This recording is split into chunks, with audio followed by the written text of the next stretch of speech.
Hello everyone, Zadex Squared here, welcome to Clan Krug. So today I want to do something a little bit different.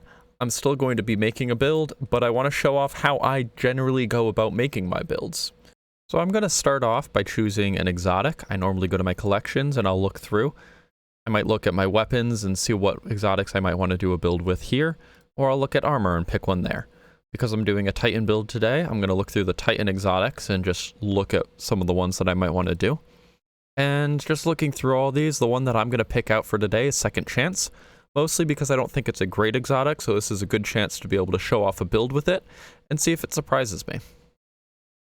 Looking through weapons, you can either pick one that's going to work with the exotic armor you've chosen, or if you're not seeing any exotic armors that interest you, you could look through here to see if there's any exotic weapons that you would want to do a build around. For example, maybe look at Heir Apparent and say, this is going to give you a shield while you're spinning up. Maybe you try and find a way to make this give you a pretty solid tank build. And then from there, you can pick an exotic armor that would pair the best with it. If none of the exotics are sticking out to me, I might look through subclasses and see if anything sticks out to me. For example, looking through the Solar Titan, I might say, okay, let's see if we can do a build with Consecration. How can we make this better and just run through enemies and get as many melee charges off? But back to Second Chance, it does require you to be running Void, so I'm going to swap to that. And I'm going to start by just looking at exactly what Second Chance does. It gains a second charge of your shield throw melee, which becomes shield piercing and stuns barrier champions. So right away we know that we have to come in here and we have to swap to shield throw. That's the one thing that the exotic requires to work. From there, I'm going to look through the aspects and figure out which ones are going to work best with this.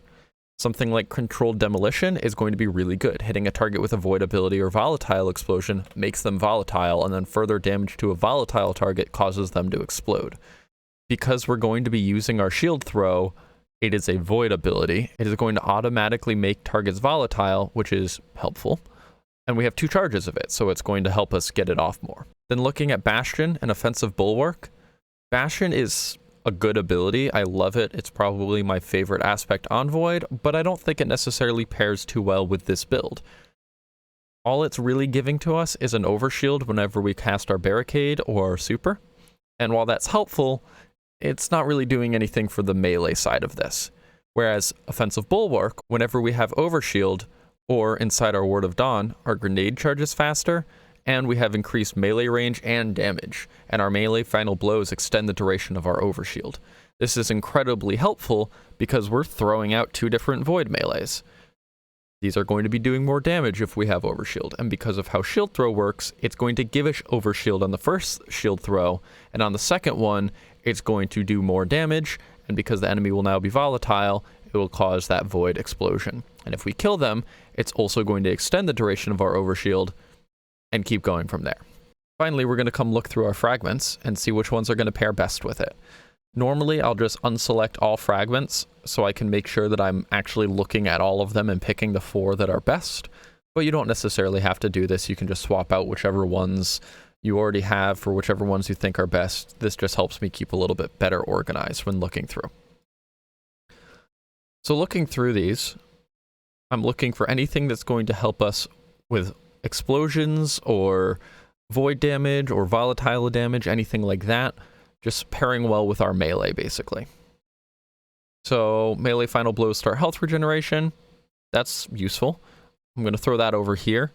Normally I try and throw in the first fragment slot whichever ability I think is the strongest, the one that's applying the best, so that when I, if I have 5 or 6 that would work well with the build, I have the 2 or 3 that are best for it here. And then I know to start on the back end coming forward to replace for the next ability that I think is the best. So just looking through, melee final blows grant grenade energy is helpful, so I might save that one here. Damaging targets with grenades grants melee energy, also helpful, especially if we create a little loop with these 2. Void ability final blows cause targets to explode. That's incredibly helpful, especially with Offensive Bulwark and Controlled Demolition paired together. So I'm definitely going to save that here. I want that one on the build. So just looking at these, I think these are the 4 that I'm going to go with. Expulsion is those explosions that are incredibly helpful for this, getting off a little bit more damage and getting some AoE damage as well. Echo of Provision is going to be helpful. because whenever we throw a grenade, we're going to get melee energy back. And one of the things that we need most in this build is melee energy, so we can use as many melees as possible. Echo of Exchange is in a similar boat. By meleeing, we're going to get grenade energy back, which, because we have overshield, we're going to get grenade energy back already faster. And then getting this is going to help us get our grenade back even faster, which is then going to let us get melee energy back. And then Echo of Leeching is, helpful to help keep us alive. Next, I'm going to come up here and just look at, should I be using Rally Barricade or Towering? I really prefer Rally for a lot of things, though in this build I might actually go with Towering just because we're not using Bastion, which is part of the reason I use Rally Barricade, is just because it's helpful to be able to still shoot around and kind of gives you a walking barricade anyways, no real reason to actually have a barricade sitting in your way where you might be shooting into it. But here, it's a little bit more helpful, I think. I normally always go with Strafe Lift, so I'm going to keep that. Obviously, keep shield throw. And then for our grenades, it's kind of up in the air which one I'm going to go with. But I think just looking at all of these, I'm going to stick with Vortex. There's not really any reason to do anything else. And then we could either do Sentinel Shield or Ward of Dawn. My base instinct is always to go with Ward of Dawn because it's really strong. But in this case, it might actually be better to go with Sentinel Shield. It is a shield throw get from the Sentinel Shield, which is just giving you the melee ability. So I'm actually going to try running it with Sentinel Shield. So then that way, when we are in Super, our Sentinel Shield is going to have the enhanced melee from Second Chance, which is going to let us stun barrier champions while in Super, which is helpful, and also give us another charge to be able to use that throw a little bit more often. Okay, so now that I have all of the class ability stuff done, we're going to come back out and we're going to look at what we have. And just looking at everything now, the next thing I normally do is look at our armor and trying to get stats done. Now that we have all of our ability stuff done, we have the stat boosts from there, so I know I don't need any more points in resilience. I probably do want some more points in strength, and if I could get intellect to 10, that's not an awful thing. Next step is going to be just picking out the actual mods. I have the 3 slots in each armor piece. I don't necessarily always use them, especially depending on what I'm doing for the build. But in this case, something like hands-on is going to be really good. So maybe I'll take 2 hands-on and a radiant light so that way I can get my super off more often. And it's going to be giving me super energy whenever I melee, which is also helpful. I can also do momentum transfer here, which is going to give me melee energy whenever I use that grenade. And I can do impact induction, which will do the same in the opposite way. This is just going to boost the efficiency of the fragments I'm already using. And then maybe something like a melee kickstart to help me get my melee back even faster. On the chest piece, I could do something like charged up, get more stacks of the armor charge, which is going to help me get my melee back more. But I don't know. Maybe if we're trying to do endgame activities and emergency reinforcement, it would be good. Could also just do like a concussive dampener, maybe a harmonic resistance, just because we have room for it.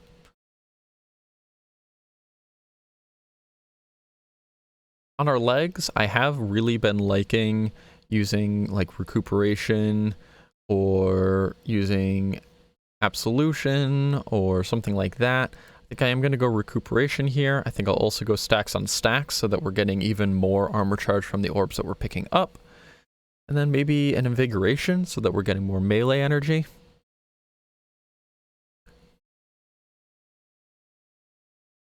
And then maybe some outreach and bombers. And Reaper wouldn't be bad here, though I think I might go proximity ward. I do really like proximity ward. It just gives us that ability to, whenever we finish something, have an overshield, which is just going to make finishing enemies that much safer. So now we have all of our mods set, and for this build I don't really need to care about what weapons I'm using, but if I do care about what weapons I'm using for the build, I can just make sure I have all those set. And then from there, I'm just going to go test out the build. I might run into a lost sector or something like that, depending on how strong I think the build is, just looking at it from a glance. I'm going to pick a different activity. For example, I'm just going to go to the EDZ here and see how it runs in a normal lost sector, not a legend or master lost sector. And then if it runs well enough, I can take it into a slightly harder activity.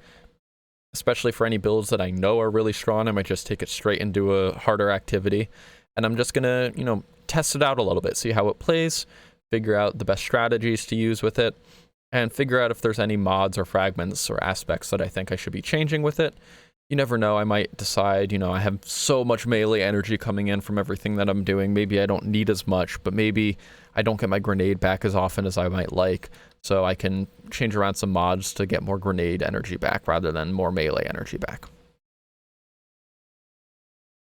So coming over into the Flooded Chasm, I'm just gonna, start using the build.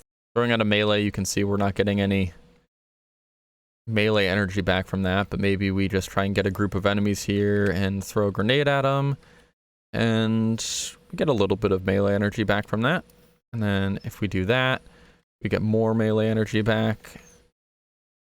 We can just normal melee, which should help us even more.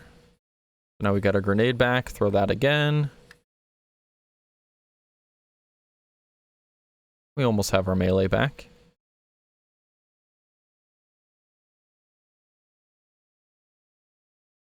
Cast our barricade because we do get both grenade and melee energy whenever we do that. So now we have our grenade back and our melee back.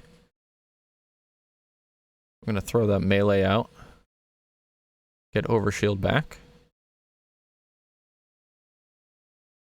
Use our grenade.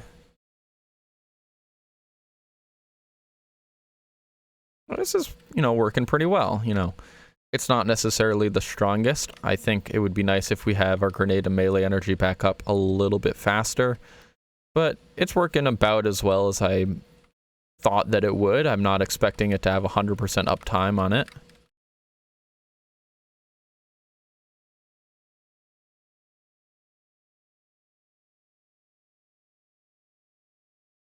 It works pretty well to get our overshield up and then just be able to start normal meleeing as fast as possible, so that's not bad.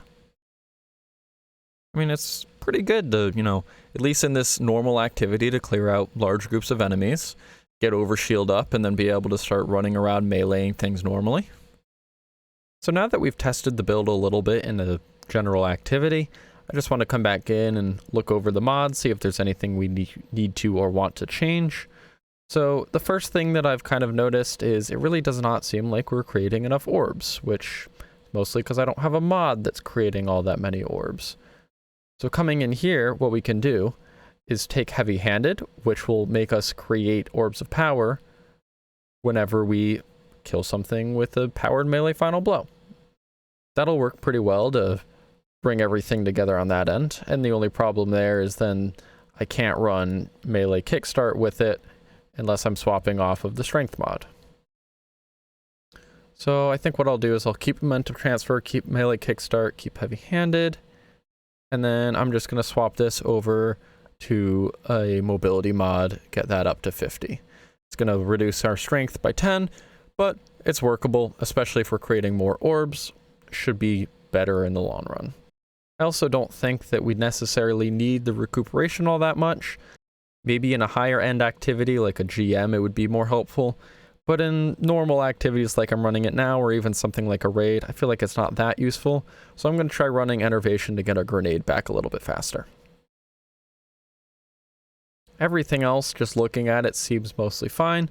I don't really see any problems with any of this stuff, so we're just going to give this a whirl and play around with this a little bit more, see if the extra orbs that we're creating helps keep the uptime of the build going a little bit longer. So coming back to the Flooded Chasm, because it's where we tested before, and this will help keep some amount of consistency in the testing. I'm just gonna, play with it a little bit more.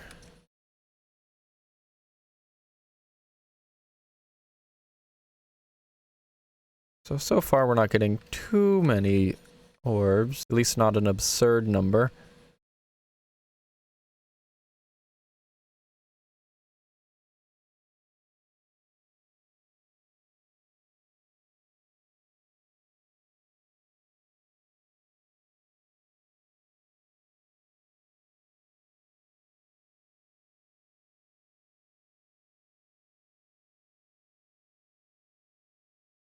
I mean, it doesn't necessarily play that much better than it was before, but I'm getting at least a few more orbs than I was before, which is helping us get the uptime on the abilities a little bit higher, which is generally nice. I think all in all, those were good changes, and basically when I'm making a build, that's all you really have to do is make those slight changes. If there's anything you want to change from there, you keep going until you refine the build to a point where you really like it. Anyway, thanks for watching, everyone. I've been Zadex Squared.